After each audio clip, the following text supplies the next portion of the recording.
ಇವತ್ತಿನ ವಿಡಿಯೋದಲ್ಲಿ ಆಲೂಗಡ್ಡೆಯ ಕ್ರಿಸ್ಪಿ ಮತ್ತು ಸ್ಪೈಸಿ ಆದಂತಹ ಸ್ನ್ಯಾಕ್ಸ್ ರೆಸಿಪಿಯನ್ನು ಮಾಡ್ತಾ ಇದ್ದೀನಿ. ಮನೆಗೆ ಯಾರಾದರೂ ಗೆಸ್ಟ್ ಬಂದಾಗ ಮಾಡ್ಬೋದು. ತುಂಬಾನೇ ಈಸಿಯಾಗಿ ಈ ಸ್ನ್ಯಾಕ್ಸ್ ರೆಡಿ ಆಗುತ್ತೆ. ಸಂಜೆ ಟೀ ಜೊತೆನೂ ತಿನ್ಕೊಳ್ಬೋದು. ಹಾಯ್ ನಮಸ್ಕಾರ ಎಲ್ಲರಿಗೂ, ವೆಲ್ಕಮ್ ಟು ಮೈ ಚಾನಲ್.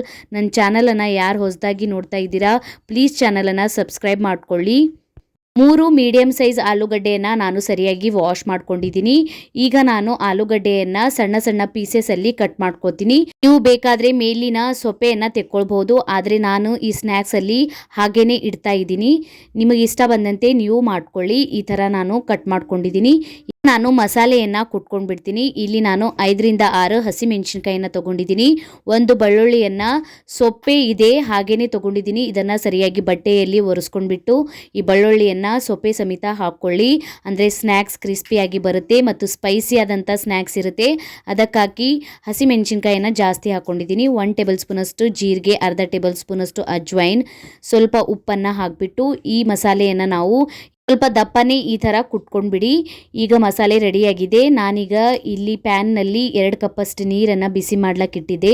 ನೀರು ಬಿಸಿಯಾಗಿದ್ದ ಮೇಲೆ ನಾವು ಕಟ್ ಮಾಡಿ ಇಟ್ಕೊಂಡಿರುವಂತಹ ಆಲೂಗಡ್ಡೆಯನ್ನು ಈ ನೀರೊಳಗೆ ಹಾಕ್ಕೊಳ್ಬೇಕು. ಎಲ್ಲ ಆಲೂಗಡ್ಡೆಯನ್ನು ಹಾಕ್ಕೊಂಡ್ಬಿಟ್ಟು ನಾನು 1 ಟೇಬಲ್ ಸ್ಪೂನಷ್ಟು ಉಪ್ಪನ್ನು ಹಾಕ್ಕೊಂಡಿದ್ದೀನಿ. ಉಪ್ಪನ್ನು ಹಾಕ್ಕೊಂಡ್ಬಿಟ್ಟು ಇದನ್ನು ನಾವು 1-2-3 ನಿಮಿಷ ಬೇಯೋದಕ್ಕೆ ಬಿಡಬೇಕು. ಅರ್ಧ ಆಲೂಗಡ್ಡೆ ಬೆಂದರೆ ಸಾಕು. ಈಗ ಆಲೂಗಡ್ಡೆಯನ್ನು ನೀರೊಳಗಿಂದ ತೆಕ್ಕೊಂಡ್ಬಿಡಬೇಕು. ಈ ಥರ ಸ್ಟ್ರೈನರ್ಲಿಂದ ತೆಕ್ಕೊಂಡ್ಬಿಡಿ. ಈಗ ತೆಕ್ಕೊಂಡ್ಬಿಟ್ಟು ಒಂದು ಪಾತ್ರೆಗೆ ಹಾಕ್ಕೊಳ್ಳಿ. ಆಲೂಗಡ್ಡೆ ಬಿಸಿ ಇದ್ದಾಗಲೇ ನಾವು ಇದಕ್ಕೆ ಈಗ 2 ಟೇಬಲ್ ಸ್ಪೂನಷ್ಟು ಕಾರ್ನ್ಫ್ಲವರನ್ನು ಹಾಕ್ಕೊಳ್ಬೇಕು. ನೀವು ಕಾರ್ನ್ಫ್ಲವರ್ ಬದಲಿಗೆ ಮೈದಾ ಹಿಟ್ಟನ್ನು ಯೂಸ್ ಮಾಡ್ಕೊಳ್ಬೋದು. ಹಿಟ್ಟನ್ನು ಬಿಸಿ ಇದ್ದಾಗ ಹಾಕ್ಕೊಂಡ್ರೆ ಸರಿಯಾಗಿ ಕೋಟ್ ಆಗುತ್ತೆ. ಈ ಥರ ಸ್ವಲ್ಪ ಮಿಕ್ಸ್ ಮಾಡ್ಕೊಳ್ಳಿ. ಆಮೇಲೆ ಇದಕ್ಕೆ ನಾನೀಗ 1 ಟೇಬಲ್ ಸ್ಪೂನಷ್ಟು ಅಕ್ಕಿ ಹಿಟ್ಟನ್ನು ಹಾಕ್ಕೋತಾ ಇದ್ದೀನಿ. ಅಕ್ಕಿ ಹಿಟ್ಟು ಹಾಕೋದ್ರಿಂದ ಸ್ನ್ಯಾಕ್ಸ್ ಕ್ರಿಸ್ಪಿಯಾಗಿ ಬರುತ್ತೆ. ಅಕ್ಕಿ ಹಿಟ್ಟನ್ನು ಹಾಕ್ಕೊಂಡು ಮಿಕ್ಸ್ ಮಾಡ್ಕೊಳ್ಳಿ. ಆಮೇಲೆ 1 ಟೇಬಲ್ ಸ್ಪೂನಷ್ಟು ನೀರನ್ನು ಹಾಕ್ಕೊಂಡ್ಬಿಟ್ಟು ಸರಿಯಾಗಿ ಇದನ್ನು ಮಿಕ್ಸ್ ಮಾಡ್ಕೊಳ್ಳಿ. ಇದಕ್ಕೆ ನಾವು ರೆಡಿ ಮಾಡ್ಕೊಂಡಿರುವಂಥ ಮಸಾಲೆಯನ್ನು ಹಾಕ್ಕೋತಾ ಇದ್ದೀನಿ.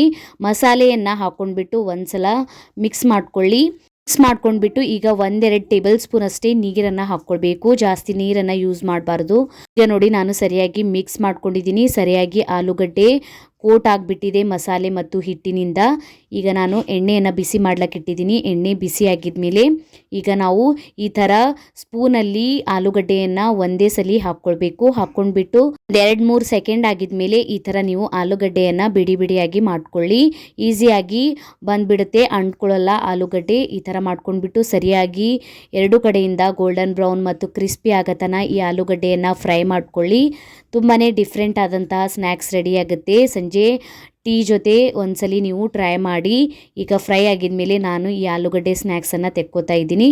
ಈಗ ತೆಕ್ಕೊಂಡ್ಬಿಟ್ಟು ಇದನ್ನು ನೀವು ಚಟ್ನಿ ಅಥವಾ ಕೆಚಪ್ ಜೊತೆ ತಿನ್ಕೊಳ್ಬೋದು. ತುಂಬಾ ಟೇಸ್ಟಿಯಾಗಿರುತ್ತೆ ಮತ್ತು ತುಂಬ ಕ್ರಿಸ್ಪಿ ಆದಂತಹ ಸ್ನ್ಯಾಕ್ಸ್ ರೆಡಿ ಆಗುತ್ತೆ. ಸ್ಪೈಸಿ ಆದಂಥ ಸ್ನ್ಯಾಕ್ಸ್ ಇಷ್ಟಪಡೋರು ಈ ರೀತಿ ಒಂದು ಸಲ ಟ್ರೈ ಮಾಡಿ ನೋಡಿ, ತುಂಬ ಇಷ್ಟ ಆಗುತ್ತೆ ಅಂದ್ಕೋತೀನಿ. ವಿಡಿಯೋ ಇಷ್ಟ ಆಗಿತ್ತಂದ್ರೆ ಒಂದು ಲೈಕ್ ಮಾಡಿ, ಫ್ಯಾಮಿಲಿ ಮತ್ತು ಫ್ರೆಂಡ್ಸ್ ಜೊತೆ ಶೇರ್ ಮಾಡ್ಕೊಳ್ಳಿ. ಇದೇ ರೀತಿಯ ವೀಡಿಯೋಸನ್ನು ನೋಡೋಕ್ಕೆ ಚಾನಲನ್ನು ಸಬ್ಸ್ಕ್ರೈಬ್ ಮಾಡ್ಕೊಳ್ಳಿ. ಬೆಲ್ ಐಕನನ್ನು ಪ್ರೆಸ್ ಮಾಡ್ಕೊಳ್ಳಿ. ನಾನು ಹಾಕಿದ ವೀಡಿಯೋಸ್ ನೋಟಿಫಿಕೇಷನ್ ನಿಮಗೆ ಸಿಗುತ್ತೆ. ನನಗೆ ನೀವು ಇನ್ಸ್ಟಾಗ್ರಾಮ್ ಮತ್ತು ಫೇಸ್ಬುಕ್ ಪೇಜಿಗೂ ಫಾಲೋ ಮಾಡ್ಕೊಳ್ಬೋದು. ಲಿಂಕನ್ನು ನಾನು ಡಿಸ್ಕ್ರಿಪ್ಷನ್ ಬಾಕ್ಸ್ನಲ್ಲಿ ಕೊಟ್ಟಿರ್ತೀನಿ. Thank you for watching.